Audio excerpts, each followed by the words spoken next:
गेल्या काही दिवसांपासून सतत ढकलत असलेला जनता दरबार अखेर 8 मे रोजी संपन्न झाला। खरं म्हणजे तोही जनता दरबार तब्बल 1.5 तास उशिराने सुरू झाला, ज्यामुळे तक्रारी घेऊन आलेले जनतेमध्ये असंतोष मोठ्या प्रमाणात पाहायला मिळाला।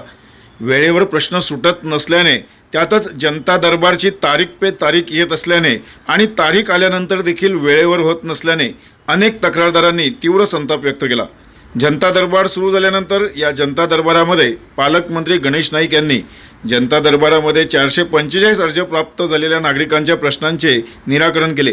यावेळी खासदार डॉक्टर हेमंत सावरा, आमदार राजेंद्र गावित, जिल्हाधिकारी डॉक्टर इंदुराणी जाखड, वसई विरार शहर महापालिका आयुक्त पृथ्वीराज बीपी, निवासी उपजिल्हाधिकारी सुभाष भागडे, उपजिल्हाधिकारी रणजित देसाई तसेच सर्व विभागाचे विभाग प्रमुख, वरिष्ठ अधिकारी आणि नागरिक उपस्थित होते। जनता दरबारात महसूल, पाणी पुरवठा, रस्ते, वीज, आरोग्य, शिक्षण, जमीन विषयक तक्रारी तसेच विविध शासकीय योजनांशी संबंधित प्रश्न मांडण्यात आले।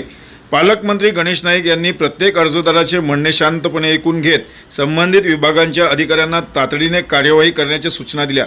सामान्य नागरिकांना मंत्रालयाचे दरवाजे ठोठावण्याची वेळ येऊ नये, त्यांच्या समस्या जिल्हा स्तरावर मार्गी लागल्या पाहिजेत, असे स्पष्ट करत पालकमंत्री गणेश नाईक यांनी जिल्ह्यातील अधिकारी वर्गाने जनतेच्या समस्या तात्काळ सोडवण्यात असे आदेश दिले।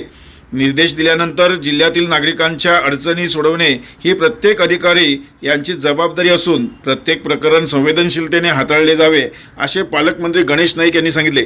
जनता दरबारात जिल्ह्यातील विविध भागातून आलेल्या नागरिकांनी आपल्या समस्या थेट पालकमंत्र्यांसमोर मांडल्या। अनेक प्रकरणांमध्ये तत्काळ निर्णय घेण्यात आल्याने नागरिकांनी समाधान व्यक्त केले। नागरिकांच्या प्रश्नांवर जलद आणि प्रभावी तोडगा काढण्यासाठी संबंधित विभागांनी समन्वय साधण्याच्या सूचनाही पालकमंत्री गणेश नाईक यांनी दिल्या।